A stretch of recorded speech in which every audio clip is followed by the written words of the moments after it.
Honorable Ministers of State, Pro-Chancellor of the University of the South Pacific, Chairperson, Board of the Australian Pacific Training Coalition, senior government and non-government representatives, members of the Pacific Skills Partnership, ladies and gentlemen, talofa. Let me begin by saying Faftai Lassi for the opportunity to address you this afternoon and provide these closing remarks at this Pacific Skills Summit. I understand this is the first of its kind in our region, a historic moment, and I commend His Excellency President Baron Waqa for Chairman of the Pacific Island Leaders Forum for the foresight for this idea and for his strong commitment to ensuring the summit was convened as part of his wider vision for the Pacific Skills Partnership. I offer my sincere congratulations to all participants at the conclusion of this Pacific Skills Summit. I also congratulate the members of the Pacific Skills Partnership for their efforts in planning and organizing what has been, I understand, a most successful summit. I am sorry that I am unable to be with you in person, but I am looking forward to receiving the ideas and actionable recommendations arising from the discussions of the summit. However, I make no apology for framing my closing remarks today against the hardship of the damaging impact of climate change on all our islands in our Blue Pacific. My country, Tuvalu, a large ocean state, and the other Blue Pacific nations all recognize that we cannot aspire to be the designers, builders, managers, and thought-out leaders of our future unless we redouble our efforts to address climate change issues which are creating an existential threat to the survival of our peoples in the future. We are all custodians of the largest bastion of protection our Earth has against climate change, the oceans. And of course, we must protect especially our Pacific Ocean, our blue Pacific continent of ocean. As a result, we must draw on our moral authority to demand more resilient and sustainable development, to insist on scaled-up action and accountability to the evidence supporting climate change. And we must build the right partnerships that can amplify our Pacific voice and increase the effectiveness of global, regional, and national responses. We cannot stop here. We must continue this advocacy in the Pacific, but especially at the global levels in every opportunity we get. But to do that, our readiness and our responses to the changing climatic conditions must be informed and shaped by a more skilled cohort of Pacific designers, of Pacific builders, managers, and thinkers. We cannot continuously call for more investment in climate-proofing infrastructure, greater connectivity through advanced technology, inclusive teaching and changing, unless, of course, we follow these actions and voices with concrete actions amongst our peoples and all levels here in the Pacific, in our small blue Pacific Island countries. As such, skills development remains at the margins of national and regional policy and resource debates. which is why I lent my strongest support to President Waqa's call for skill policy and planning to be repositioned as a strong central focus for all government economic and social portfolios, not just education and training portfolios. I make the same call to the development partners, civil society, and the private sector in the Pacific. Skills development is everyone's business. There remains a significant shortfall in the investments needed to scale up and prioritize skills for development in our region. We need more, but also smarter investments in our region. We need more,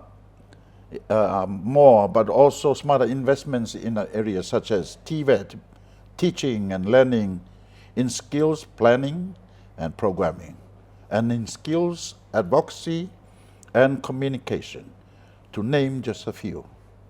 Prioritizing a skills for development agenda is a matter that will need greater attention and strong advocacy within our regional spaces. I am confident that your ideas for actions under the Pacific Skills Partnership will help us build the flexible, adaptive, inclusive, and good quality skills systems that deliver enduring capabilities in the Pacific.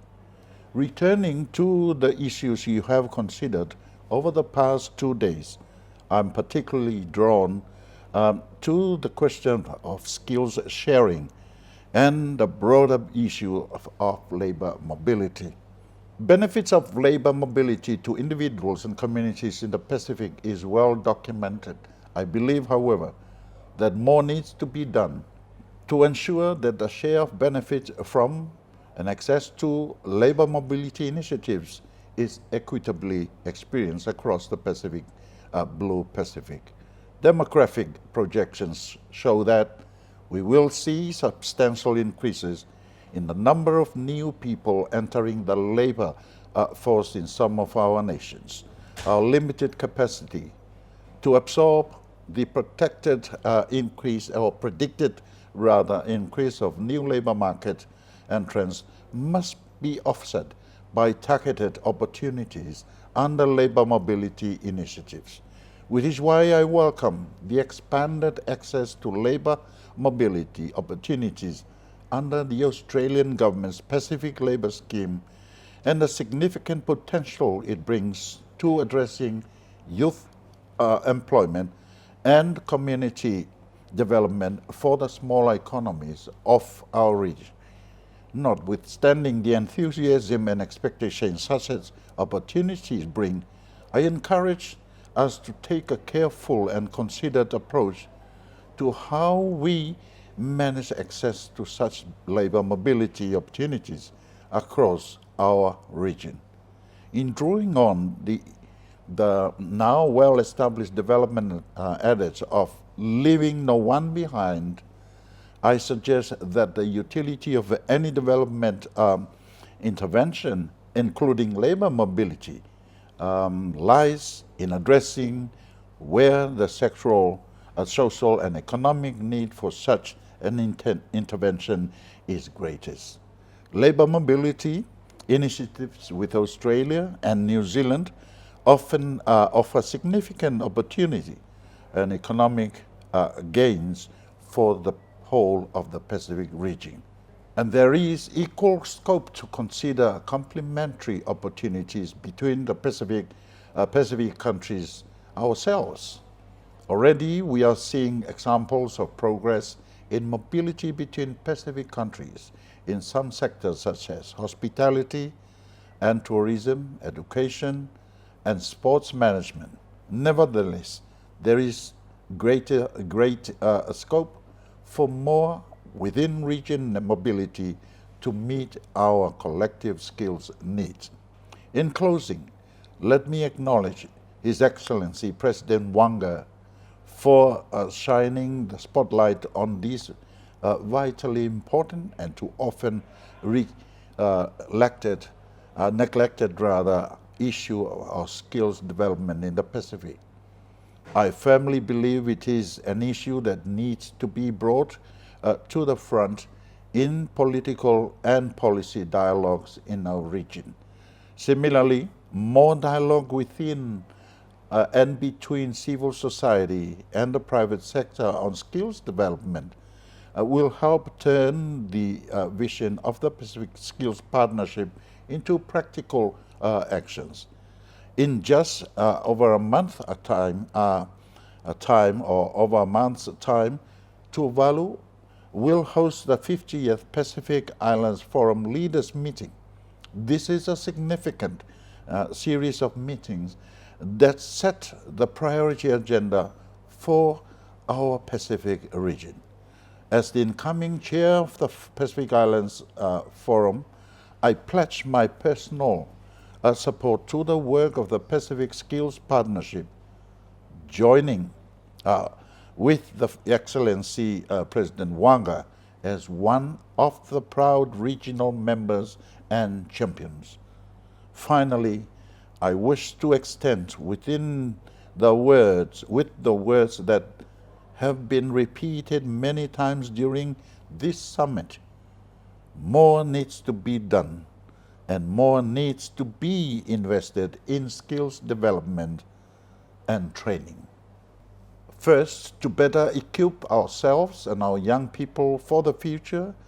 Secondly, to lay the right foundations for a more Pacific-led and adaptive knowledge economy and a community. And finally, to sustain the momentum over the long time. It is the totality of all our efforts for a more inclusive and equitable Blue Pacific that will make the difference. We must give importance to the totality of all forms of work, formal, informal, public and private, employed and self-employment, to all levels of expertise, from the most basic through to the professional, to all types of technology, past, present and future, and to all spaces where social, economic and political exchanges take place. It is only through action, mirroring careful thought, will we realize the full potential and full contribution of the Blue Pacific to a more sustainable and livable global environment. Faf Tailasi. Manuia.